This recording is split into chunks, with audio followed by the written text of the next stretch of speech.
Hoy vamos a hablar sobre algo que se llama burnout, como veis ahí.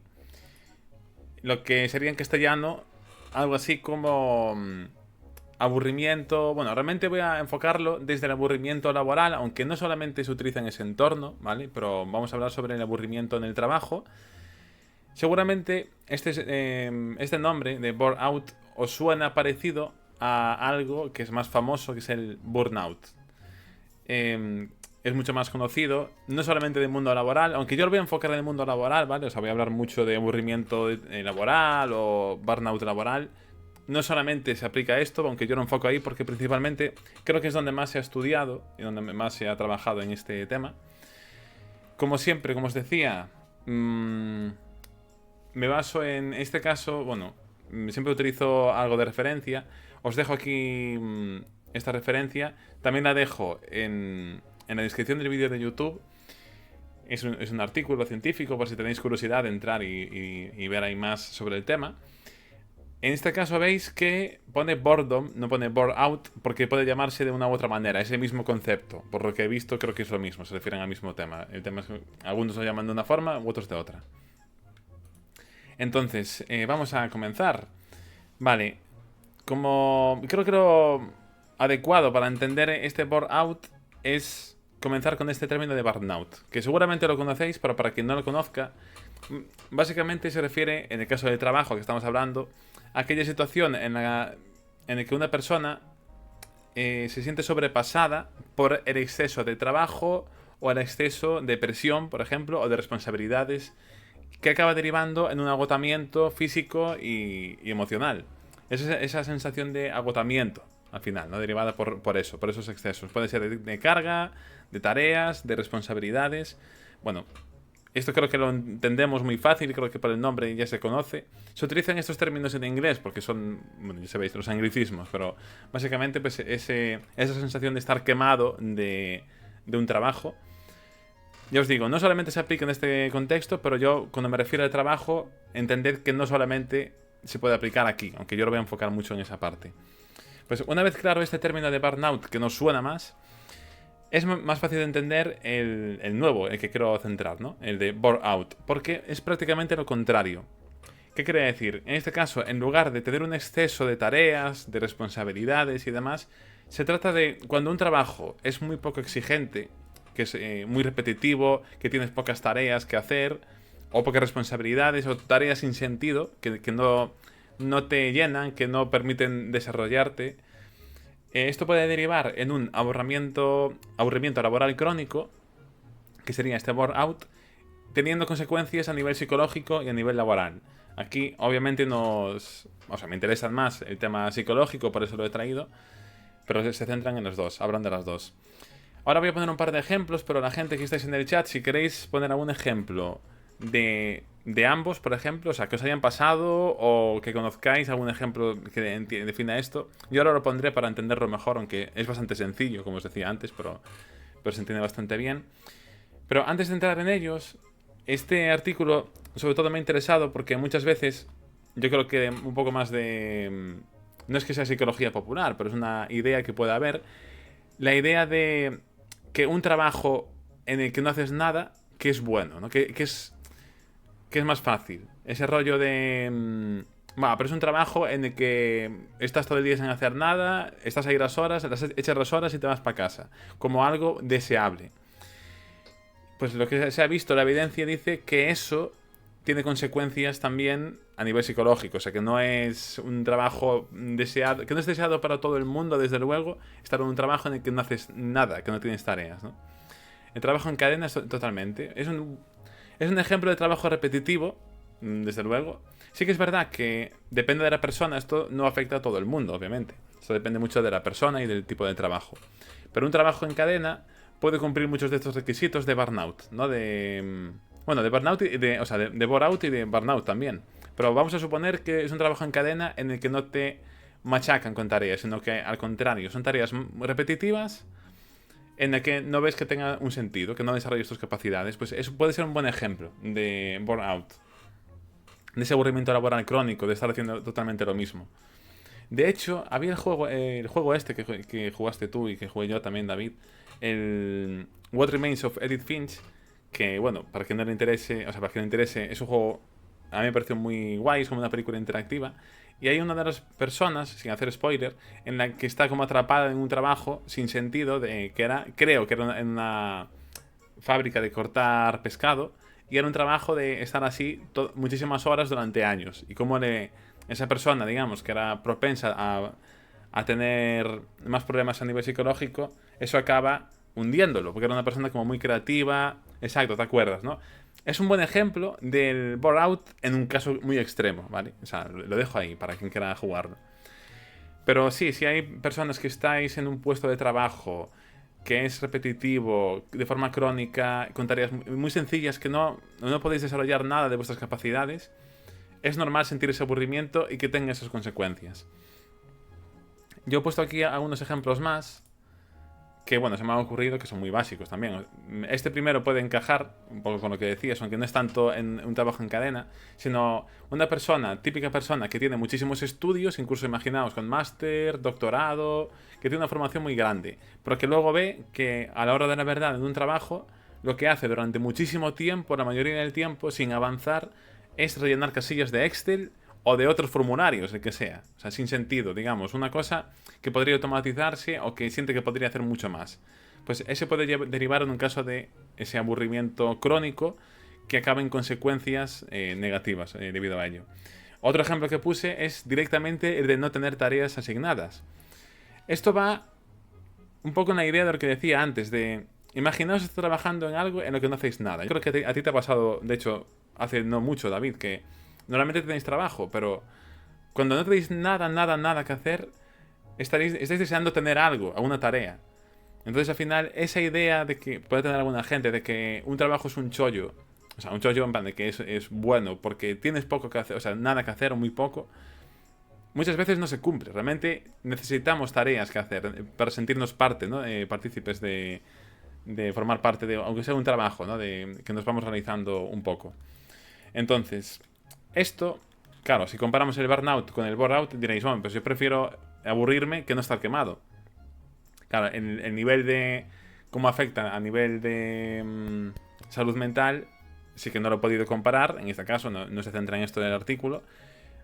Yo prefiero también que haya un bore-out que un burnout a nivel personal. Es decir, porque si hay poco que hacer, luego hay herramientas para poder solucionarlo y en el burnout es más difícil. Pero vamos a ver qué efectos tiene. Entonces, dentro de las cosas que hablan, que esto es lo importante, a lo que quiero recalcarlo. Se ha visto que las personas que están en estas situaciones, con un aburrimiento laboral crónico, pueden mostrar más síntomas depresivos, un mayor malestar psicológico y también pueden mostrar una frecuencia más alta de conductas laborales contraproducentes, o sea, que acaban derivando en peor rendimiento laboral y cosas de ese estilo. No me centro tanto en esto, me interesan más las primeras dos porque ya sabéis que aquí hablamos sobre todo de temas de psicología, principalmente. Hace poco, sí, mira que yo prefiero no tener mucha carga, pero era demasiado poco, exacto.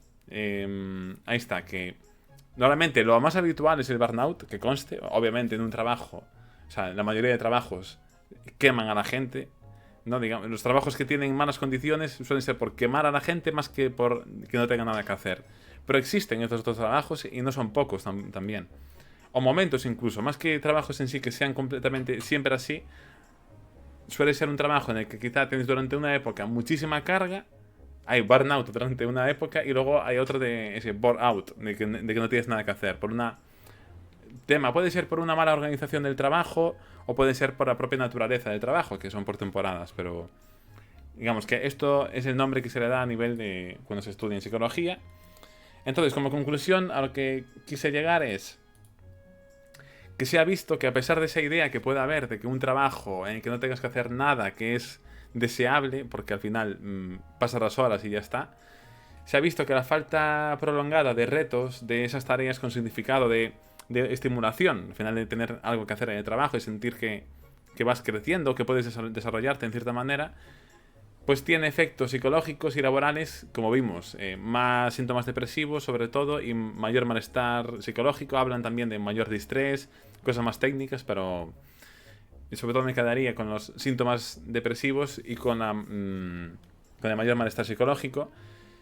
Y termino diciendo que, en este sentido, a la hora de diseñar un buen puesto de trabajo, debería encontrarse un equilibrio entre las capacidades de la persona que está haciendo ese puesto y las demandas del trabajo para encontrar, pues, ese punto en el que no haya una sobrecarga y tampoco un aburrimiento crónico, ¿no? No pasar de uno a otro, sino encontrar un término medio en el que poder estar constantemente en un estado en el que tengas tareas que hacer, pero de forma motivada, que te sientas más dinámico y al final te acabas estresando de no hacer nada. Exacto, te acaba generando ese malestar psicológico. Va más ligado a síntomas depresivos, porque estuve viendo por el tema de desapegarte de lo que estás haciendo, incluso de tus compañeros, si tienes un trabajo más aislado. Va más en la parte de síntomas depresivos que de estrés, pero también te genera ese estrés de no estar haciendo nada, el no saber cómo van a valorar tu trabajo porque no estás haciendo nada, no sabes cómo, si es bueno o malo, ¿no? Que al final si no haces nada, cuando llegan dices, es que no tengo nada que reportar. Eso son unas de las múltiples cosas que podéis encontrar si buscáis sobre este tema. Ya os digo, no solamente hay en el campo de trabajo, yo me estoy centrando en el ámbito laboral porque yo creo que el tema del burnout lo enfocamos mejor así. Yo creo que lo podemos entender mejor. El estar quemado por un trabajo, por las tareas, por tener mucha carga. Pero esto de burnout es algo que cuando lo vi no lo recordaba y quise traerlo porque, aunque es menos famoso, también existe. Quizá los efectos a nivel psicológico no son tan graves como en el burnout, pero me parece interesante tener en cuenta también, porque al final yo creo que un trabajo en el que no estuviese estimulado adecuadamente después de cierto tiempo también me generaría esa sensación. De hecho, una de las preguntas que os hago es si lo habéis sufrido y cómo os ha afectado. Yo, en mi caso, en los trabajos que he tenido, incluso en el trabajo más tiempo que he estado, no he sufrido esto porque al final siempre había cosas que hacer. Era bastante autónomo para entendernos, ¿no? en investigación. Entonces siempre había... si no tenías nada que hacer, siempre había que redactar, o que teníamos que redactar artículos, o que sea. Entonces, al final, podías moverte bastante bien en ese sentido. Por eso me gustan bastante los trabajos autónomos, en los que te dan bastante libertad, en mi caso. Al final, más cosas te pueden llevar a querer cambiar de trabajo. Que eso también es otro tema. Yo no soy tampoco experto en tema de psicología. O sea, sí que mi idea es trabajar en psicología de las organizaciones, en tema de selección de personal, recursos humanos. No soy experto ahora a nivel de conocer las tendencias de mercado en cuanto a la gente que abandona sus puestos de trabajo. Pero creo que hay bastantes casos, sobre todo en puestos más altos, o puestos intermedios o más altos, de gente que no aguanta en sus trabajos. Hay explicaciones muy simplistas que pueden ir a, no, es que generación de cristal, es que cristalitos, antes sí que se trabajaba y se aguantaba y ahora no. Son explicaciones pues de cuñado, de bar, ¿no? De gente que lo dice porque cree que es así. No se ha leído nunca ninguna investigación de gente que dedique su vida a estudiar esto de diferentes universidades que no se conocen y que encuentran los mismos resultados. Y los resultados que encuentran pues suelen ser en este sentido. Al final, muchas veces, ¿no? Que el burnout existe, la sobrecarga a nivel de trabajo en cuanto a responsabilidades, presiones y demás es contraproducente, incluso en los puestos más altos. Acaban quemando a esa gente y trabajando peor. Y lo mismo al contrario, un aburrimiento crónico. El punto adecuado para diseñar ese puesto, que también es... Claro, yo estoy hablando de diseñar un puesto de trabajo. Estoy hablando desde un punto de vista fantasioso muchas veces, porque en realidad la mayoría de puestos, sobre todo los más bajos, y no sé si os ha pasado, pero en realidad la persona es un número. No tienen en cuenta a la persona per se, las competencias, las capacidades que cada persona tiene propias, ¿no? El currículum se convierte en... Tienes esta experiencia, sabes hacer esta cosa mecánicamente, pues ahí la haces. No tienen en cuenta otras cuestiones más a nivel de carácter, a nivel de qué cosas has superado incluso en tu vida, o sea, cosas más personales, que no quiere decir que tengas que dar fe de tu vida en el trabajo, pero que al final forman parte de ti, ¿no? Cosas que tú no puedes separarte de tu forma de ser en el trabajo, por mucho que seas profesional. Entonces, no sé, a la hora de diseñar un puesto de trabajo, yo creo que en la mayoría de empresas se diseña un perfil de lo que tiene que saber hacer, pero no se va adecuando a cada persona, a las capacidades de cada persona. Entonces ahí es cuando genera el no entender o no tener capacidad, digamos, física o económica de poder adaptar a cada persona a cada puesto, sino que al final no hay esa... requiere una inversión, ¿no? En el departamento de recursos humanos, de esto de gestión de personas, que como se llama ahora, de poder conocer lo suficiente a cada persona a nivel de cómo puede hacerlo en el trabajo para, incluso en el mismo puesto, hacer que las actividades o tareas sean adecuadas a la motivación que necesita cada persona, para que den su mejor rendimiento. Digo, no es un máximo rendimiento, en plan explotándolo hasta que no aguante, sino el mejor rendimiento. El mejor rendimiento es aquel, precisamente, no es la sobrecarga, sino ese punto en el que esa persona consigue estar motivado y feliz en un puesto de trabajo, con lo cual va a querer mantenerse, vas a evitar fuga de talento, vas a evitar que se vaya a la competencia, incluso aunque le paguen más o que tenga otras condiciones mejores. Si está en un puesto en el que se siente totalmente realizado, seguramente se mantenga, sin llegar sin pensar que un buen puesto de trabajo es darle todo hecho o que no haga nada, que eso es lo que generaría el aburrimiento crónico. Bueno, eso es lo que yo creo en cuanto a un diseño de puesto de trabajo, en base a lo que he estudiado y he leído y demás. También os pregunto qué os ha parecido más interesante de esto. A ver, a mí interesante me ha parecido que también se estudie este fenómeno. Yo, el tema del aburrimiento en el campo o sea, en el mundo del trabajo, ¿no? De hecho, esta idea surgió aún hablando el otro día que me comentaban que estaban en el trabajo en un día que estaban aburridos, ¿no? Y entonces me acordé de este tema. Me parece interesante que se siga estudiando cómo la evidencia te demuestra que esa idea que tenemos puede ser equivocada, de no, es que esto es un trabajo de pasas allí las horas y ya está, ¿no? Como que no tienes motivo para estar mal en un trabajo en el que no haces nada, que a veces puede dar esa sensación, sobre todo en España, yo creo, ¿no? Pero aparte, leyendo, incluso yo estoy leyendo un libro ya desde hace tiempo, que lo leo muy de vez en cuando, que es muy satírico, que hablé una vez de él, se llama Trabajos de mierda, de creo que es profesor de antropología, que habla de otras cosas, pero muchas veces se enfoca en este tipo de trabajos en los que no tienen sentido, que la gente siente que no hace nada y que acaban dejándolos. Y mucha gente, a priori, tú imagínate un puesto cobrando, no sé, voy a poner una cifra que en España es más que la media. Ponle 50.000 euros al año, pues gente que deja ese trabajo porque no tiene sentido. En España sí que es más difícil de creer, pero existen casos así y no son pocos tampoco también. Hay empresas que se centran en el bienestar del trabajador, pero la mayoría no le da la importancia que realmente tiene. Sí, o sea, yo creo que también depende del puesto y a nivel económico lo que son capaces de hacer. Muchas veces las empresas tampoco pueden a nivel económico invertir en eso. Otras veces simplemente van al beneficio puro y ya está. Al beneficio puro inmediato, yo creo, porque en realidad tú si tienes una empresa en la que cuidas bien a la gente que trabaja y evitas que se vayan, y les enseñas bien y consigues que se mantengan durante tiempo, al final acabas ganando. Porque yo creo que una empresa en la que hay menos rotación, a lo mejor me equivoco, es más rentable que no haya rotación a que haya mucha rotación. Pero también depende de la empresa. Al final, las políticas de cada una es... O sea, yo, como psicólogo, obviamente, la idea que yo entiendo buena de una empresa es aquella en la que cada puesto de trabajo está enfocado obviamente en las funciones que tienen que hacer para cumplir, pues digamos, con los objetivos que haya, ¿no? Pues lo que sea, pero que también tiene en cuenta a la persona que está haciéndolo, es decir, que lo adapta.